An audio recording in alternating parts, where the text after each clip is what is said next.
Hi guys, I'm Kesha. Welcome to the channel and welcome as always to our coffee times to discuss horror and movies.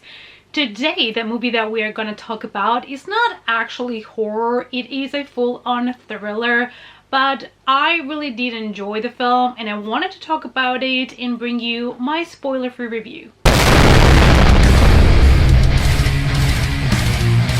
It's coffee time!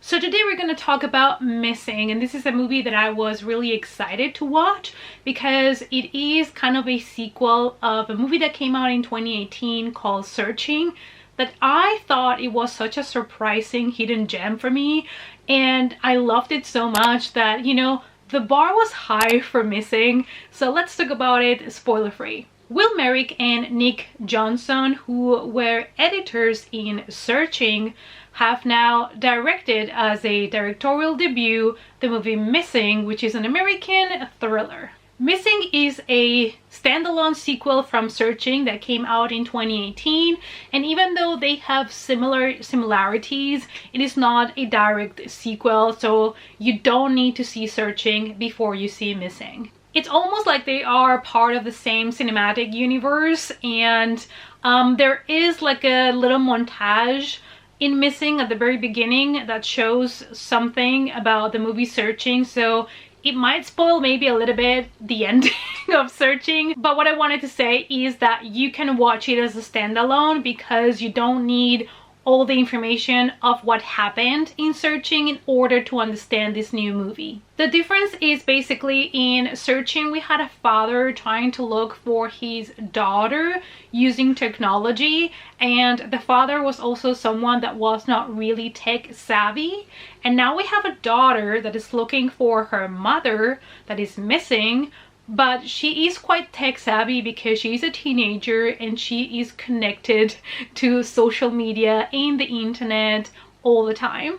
June's mother disappears while she's on vacation in Colombia with her new boyfriend. Stuck thousands of miles away in Los Angeles, June creatively uses all the latest technology at her fingertips to try and find her before it's too late. However, as she digs ever deeper, her digital searches will soon raise more questions than answers. So like I said, in this film, our main character is really tech savvy. We have June, she's an 18-year-old girl, and we already see her from the very beginning of the film connected to her laptop, her phone, and with all of these apps and just in the web and in social media all the time. So you already kind of know that she is able and capable of doing a lot of, you know, internet research. She also leaves her camera on, which allows us to follow her every move, to see what happens in the room, to see what she's searching for,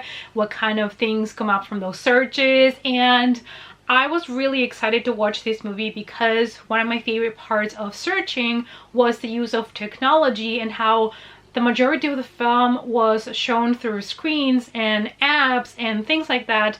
And I feel like even though we have had horror movies that have included, you know, this kind of webcam things, no horror movie has come to the level of these thrillers, and I hope that somebody does use a similar concept like this and makes a horror movie. So June is waiting for her mother and the mother's new boyfriend to come back from vacation, and she's actually supposed to go and pick them up from the airport. So she gets to the airport, everybody that was on that plane kind of, you know, lands, they all come out, and her mother is nowhere to be seen. So she is at the airport, starts to ask questions, tries to call her mom, but still her mother is nowhere to be found. So she ends up contacting the police and one of her mother's friend who is a lawyer, and she's just trying to get to the bottom of things, but currently it's really complicated because she's not getting answers to any of her questions. So of course she's really determined to find her mother, and she tries in the last place where she was, which is the hotel. But when she calls Colombia, The people in the hotel only speak Spanish, which is a problem for her. So you see her kind of trying to find a way of locating her mother, and that is how it all starts. Most of the actors in this film do not have the possibility of, you know, bouncing off each other, because for the majority of the film they are isolated, even if they communicate through, you know, WhatsApp videos or calls and things like that. These scenes are always, you know, filmed separately, so the actors have an extra challenge in order to give all of those feelings. And I feel like our main character, for being a young actress, did such a good job at creating such a realistic character when it comes to June. Now, this is also the first movie that these two directors have done, so if you take that into consideration, the production of this film and how they put together the story is quite impressive, because honestly the final product is really well crafted. And even though I don't know if I loved it more or less than I did Searching, I felt like it delivered exactly what was expected. The script still builds a genuine amount of suspense, and many of the storytelling tools that they are using to move the narrative forward through a screen life kind of mystery, it was great to see, and it was really clever. I felt like the script managed to build and create a certain amount of suspense as we had with the first film, even though in this case I feel like there might have been a couple of twists too many. Now, some people might think that using technology to move the narrative forward, you know, for the storytelling, everything being through screens and calls and stuff like that, some people might get tired of it, but honestly I was on board and having fun and trying to figure things out from the very beginning.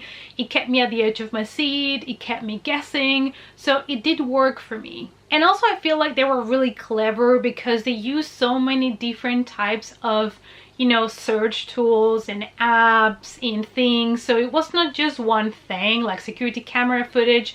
There was a lot that they offered. We have websites, live cams, security video, doorbell systems, geo-tracking, and also the use of a streaming service that builds tension needed for a thriller. We also see in June's computer all the notes she's taking, pictures she's analyzing, so it's kind of engaging you as a viewer to kind of put the pieces of the puzzles together with our main character June. So it is really kind of making it interactive in a way, which is also part of why I really enjoyed both these two films, Searching and Missing, because like any really good mystery thriller, you have to put the pieces of the puzzle together, and in the case of these movies is so much more fun because you're getting the live footage images, the chat, you know, messages, the calls people made, probably articles online, you know, all of these things, and you are trying as the viewer to figure it out yourself, which is what really makes a really good whodunit. It is impressive to see how they manage to feed all this information that from the very beginning everything has a purpose, everything will come back later, everything serves for the explanation of what's to come.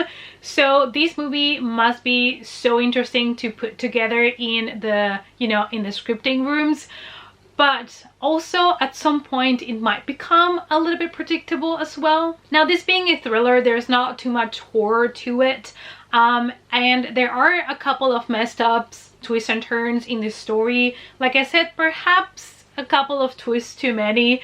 There was a point where they were giving you twist after twist, which was a little bit like a roller coaster, but I feel like that also helped to keep it interesting because at that point you didn't know what else to believe. So at the end of the day, I ended up giving this movie a 3 out of 5. I felt like Searching was more of a true crime documentary turned into a film, and Missing probably pushed a little bit the boundaries too far where the credibility was questioned a couple of times. But I do praise them for keeping the suspense, for giving us some unexpected moments, even though at some point I feel like everybody had more or less the twist figured out, but it was still suspenseful and fun. It is kind of like your old-fashioned thriller but with a modern packaged presentation. So if you love a really good thriller, this is a must watch for you. If you have not seen Searching yet, I do encourage you to watch it before.